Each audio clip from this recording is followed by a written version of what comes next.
Hi, Mayor. Good morning, Joe. How are you today? I'm doing well. Actually, I don't golf very often or very well, but I did take a ride down yesterday. Hyannis, they had a golf tournament to raise money for the North Quincy High Scholarship Alumni Fund, and Dr. Ali Cuban was honored this year as the honoree at the event. So we got it in before the rain started. It was fun. Oh, that's fantastic. Dare you share your score with us?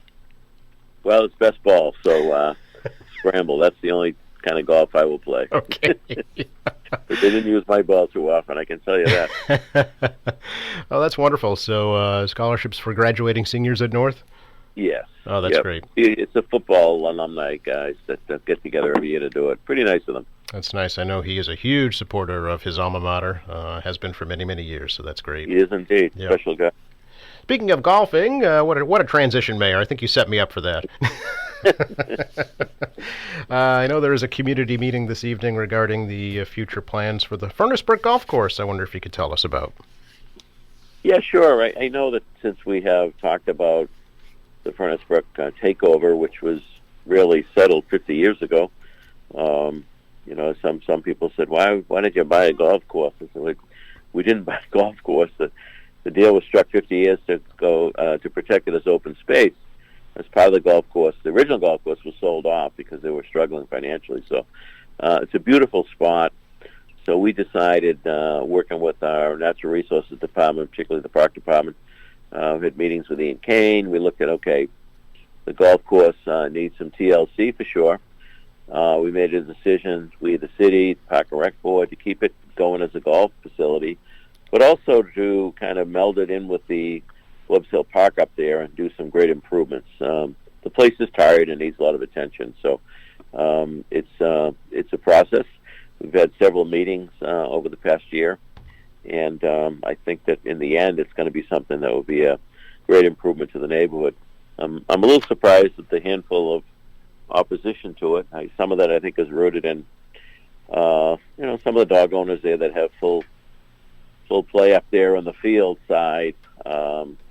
Years ago, it used to be T-ball up there and a lot of other activities. It's been less so over the years, so it's our intention to do some other nice recreational stuff up there, including a new tennis court, new basketball court, some playground equipment for the neighborhood to use. And, of course, we're also looking at replacing the clubhouse, which is antiquated and does not meet any of the ADA requirements under federal law. So we've got some challenges, but putting the plan together, we're working with folks, and I know that the original size of the parking lot was criticized, and so that has been reduced in a very large way due to the feedback of the neighborhood. So I think the Park Department under the Natural Resources Department has done a nice job really working with people up there and trying to figure it all out. It's interesting. To some degree, it reminds me a little bit of the track. We proposed the track on Faxon Field, and the world was going to end. Kids were going to get killed by cars running off the road, and people were going to die from the air pollution, et cetera, et cetera. The neighborhood was going to get flooded out, and the track was built. It's used all the time by the public in the city. It looks nice, and all that negativity goes away after it's built. So I hope that's the case with this. I know there's been some legitimate issues raised, and we should respond to those legitimate issues. I also think there's those folks that just think it's their park up there, and they don't want to share it with anybody else. So you heard some of the concerns, removing some of the trees, some of the parking issues. Was there a reservoir up there at one time? Yes, there was. Okay. That right by the stone tower that's up there holds a tank, and there was a reservoir there by the old Metropolitan District Commission that was filled in many years ago. Yep. So we're addressing the drainage issues up there as part of this. There's been drainage issues up there for a long time for that neighborhood, so we're dealing with the drainage issues as part of the deal. In the end, we'll probably be planting more trees on the site than what was there before. Every time you take a tree down, people get all worked up. There are times when trees have to come down for legitimate reasons. Every time we have a storm, you see them falling all over the city that we have to deal with. Now, the flip side is we planted thousands of trees over the last 4 or 5 years across the city. So we aim to keep our urban forest in a good place. And I'm a tree guy. If anyone knows the history of Marymount Park and all we did in removing paved roadways and planting numbers of new trees. Same thing in a number of our parks across the city. They'll understand that I'm a friend as far as the trees go. But sometimes, because of the condition of a tree, it has to come down. So at any rate, I think we'll work all those issues out. Again, you can't make everybody happy all the time, so I'm not sure we're going to get 100% satisfaction. But the vast majority of that neighborhood that I've heard from is supporting the improvements up there. Would it be a brand new clubhouse, or would you renovate the existing structure? No, you know what? It's just like when the school building authority looks some years at our schools and they make recommendations whether they're rehab or build new. This one is so bad. We really think the new is probably a more the better way to spend the taxpayers' dollars, which will be repaid over time by the golf users. So I think to build it right and to build it ADA accessible, do what we need to do. It'd have to be a new facility. I think that's important too to point out. It now becomes a public facility for residents, right? That's correct. I think the neighborhood's going to enjoy that. Whether you play golf or not, you walk up the hill and grab a burger up there, sit on the porch and look at the beautiful views, or play some horseshoes or bocce up there. I mean, I think it's going to be magnificent for that neighborhood to be able to enjoy. And golfing programs, I'm assuming, too, for the schools? Oh, indeed. Absolutely. The golfing is more accessible now by the public. And I know there's some concern over that. If you build something too nice, then we're going to have way too much traffic, etc. But, it's a 9-hole course. You can only have so many golfers. So that's pretty limited anyway. And I don't see people driving from Eastern Massachusetts to go up there to get a burger. So I do think it's going to be largely used, the facility, by the neighborhood. People walking up and enjoying a summer's night up there for a hot dog or something. Any timeline on the project now, Mayor, or where does it stand right now? That's a good question. I know that they're fine-tuning some of the stuff we just described. They've done a lot of work already on the course with new irrigation system and upgrades, buying some equipment. So this is a phased-in program. The clubhouse is probably not going to be started until sometime in 2023. By the time you get all of it finished up, design, spec, et cetera, you try to time these things so you're not in the middle of the golf season interfering with use. So there's a schedule to be worked out, and I don't have that answer off the top of my head. Okay. So, and again, there's a meeting this evening at 7 at the clubhouse, actually. That's my understanding. Very good. Could I ask you, too, Mayor, about another issue on Quarry Street regarding the bollards that were used to section off the bike lane? And I understand those have not been replaced after the winter. Are they going to be? A portion of them are going to be, yeah. Okay. We're quite frankly, I'm not a big fan of those. It makes it more difficult to sweep and keep the street clean. It also eliminates parking when the Elks have an event for overflow or Sons of Italy. It becomes a challenge for that. So we are putting the bollards back, but not as intense as they were. I don't think they'll go as far down the street. I do believe in having safe lanes for biking, and we do have, as you know, a number of bike lanes all across the city. We don't have room to put bollards in all of them, and it just. I drive through Boston, and it's absolutely insane.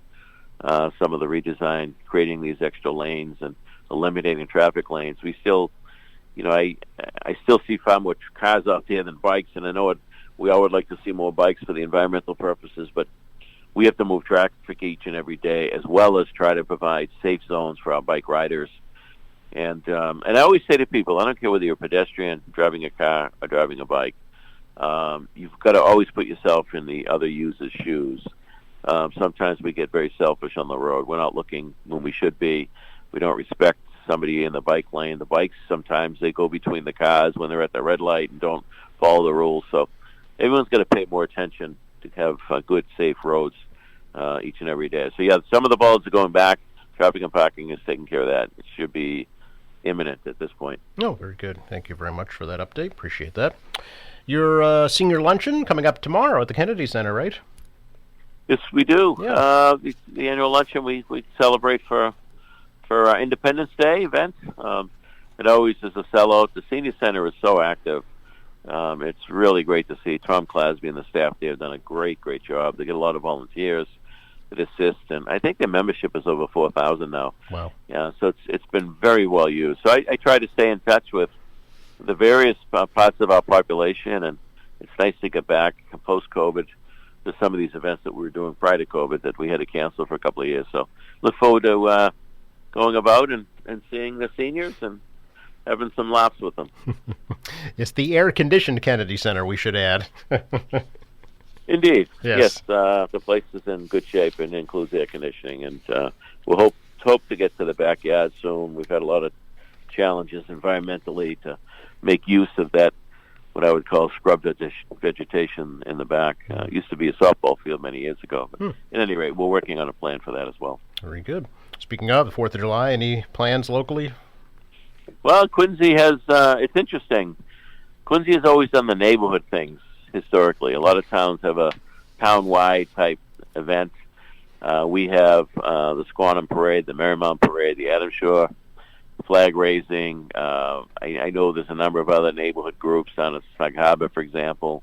Some of the veterans groups do things with flag raisings at certain poles and spots where they're honoring veterans. So it's there's an array of activities that day, and then of course I think a lot of people have huge barbecues all over the city, and many watch if you sit out at the harbor and you can see various, not very close like Flag Day, but you can see fireworks going all across, all the way up from Winthrop and Revere down to Boston Harbor, and a lot of banging noise. The poor dogs probably go crazy on that night, but it's all good. I know that July 3rd, the Housing Act does their thing, their family events. So there's a lot of things that happen for the weekend, and the long range looks pretty good, I think, for the weather. So it does. That's always important. Yeah, it looks very summer-like for sure.